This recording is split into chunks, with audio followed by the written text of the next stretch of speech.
And what could present a dramatic shift in the political landscape of the Western Cape? The ANC and Freedom Front Plus are reportedly in advanced talks to unseat the Democratic Alliance from its stronghold in regional councils. This move signals a potential seismic change in the province's political dynamics as the two parties aim to challenge the DA's long-standing dominance in the area. Freedom Front Plus leader in the Western Cape, Dr. Corne Mulder, says the Democratic Alliance broke the coalition agreement in the province. So what happened, for example, in Oudtshoorn was that after the Democratic Alliance broke the coalition agreement, there was a motion of no confidence passed in the mayor of the coalition, who was from the Democratic Alliance, Mr. Chris McPherson. And then we had to put another government together.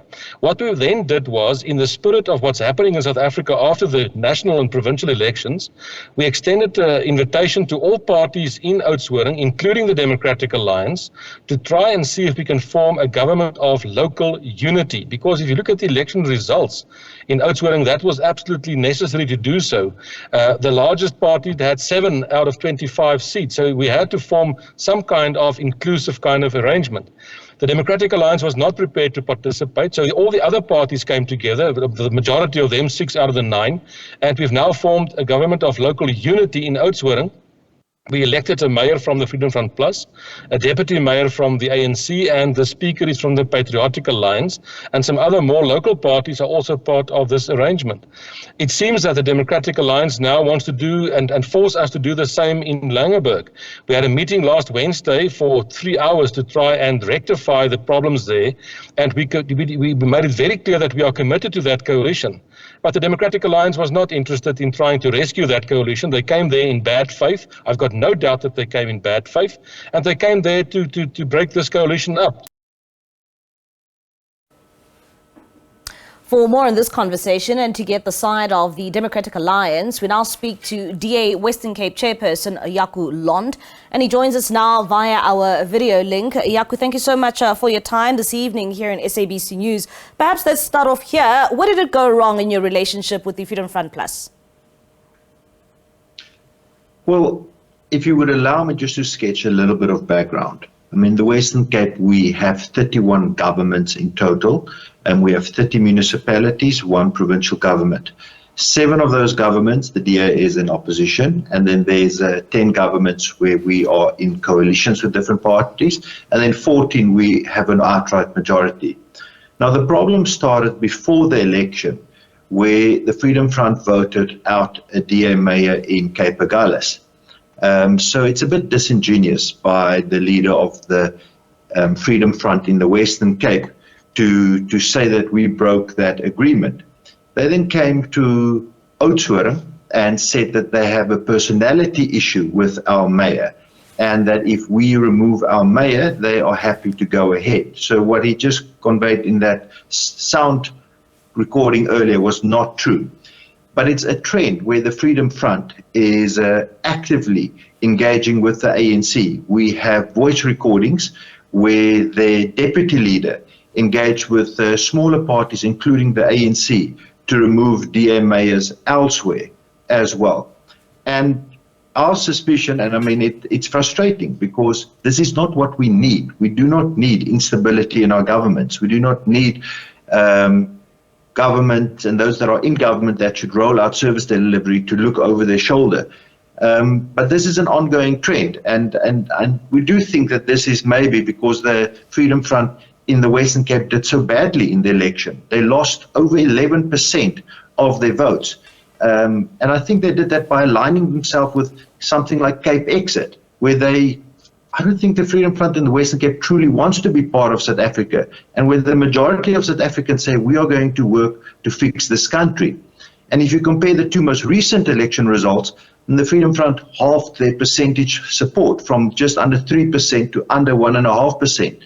So our suspicion is that the best form of defense for them is that they go on an attack, and they attack the best run governments in this province to try and destabilize us with the eye on 2026. So are you basically saying that, you are not responsible for this breach of relationship or for this relationship that seems to have broken apart, as the Freedom Front Plus claims? They're saying that you are at fault and the Democratic Alliance is the one that has breached its coalition. Not at all. And I mean, the ANC is reaching out to all parties because they got annihilated in this election. They dropped to under 20% in the Western Cape.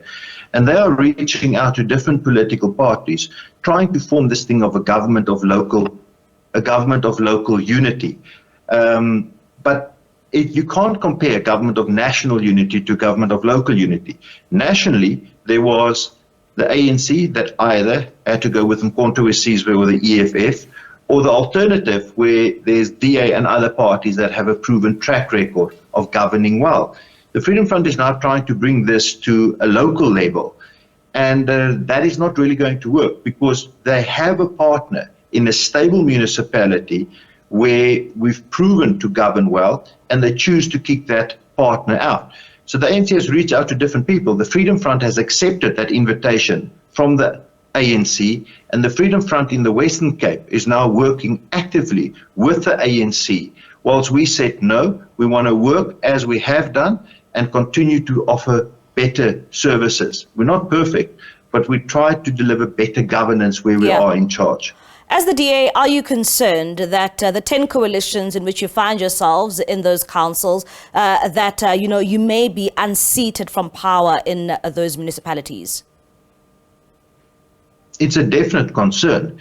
And it shouldn't just be a concern for the Democratic Alliance. It should be a concern for voters in all of those municipalities, whether it's Saldanha or Breedevallei or Swellendam or Cape Agulhas or Cederberg, Witzenberg, because the ANC has proven in this province that they just cannot govern. And the Freedom Front is now giving them oxygen to stay alive. In some of these places, we have options to go and work with other parties. But the problem is we are now moving from stable governments to instability.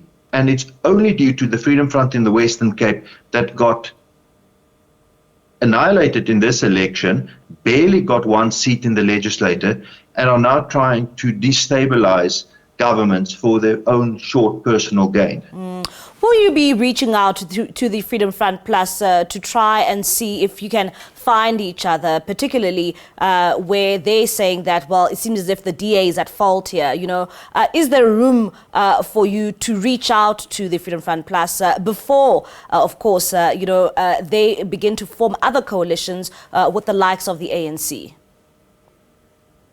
Yes, indeed. I mean, we have been committed to these coalitions, and we are still committed to these coalitions. And it is frustrating that we have to go through this period now. And the Freedom Front always claim to be the adults in the room, but obviously they're not. And now I hope that whatever is going on internally, they get it sorted.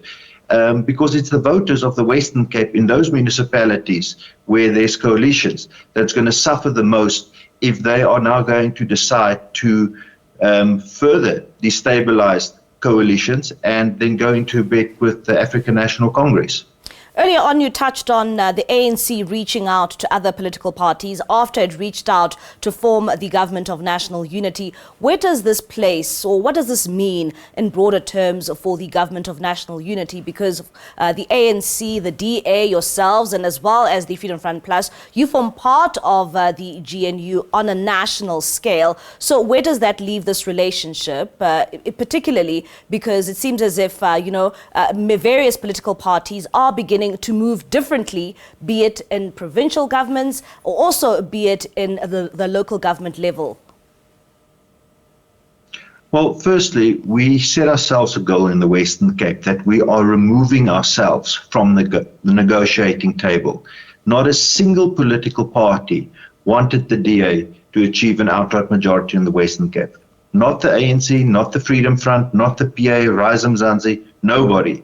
And we obtained that outright majority to remove the Western Cape from the negotiating table. And we are proud of our ministers that's in the government of national unity and the changes they have already brought to their ministries. But at a local government level, In the Western Cape, we have seen that the ANC government is terrible for service delivery. If you look at Knysna, what happened there, if you look at Beaufort West before we took it over now through the by-elections, those services fell flat completely. I mean, there was a body that was found in a reservoir that provided drinking water to Knysna. That is what the ANC offers in this province. And I cannot for the life of me understand why the Freedom Front would go and take good governance away from municipalities and put it back in the ANC hands that have proven that they are failing this province. All right, Jaco, thank you so much for your time this evening. That is Jaco Londt.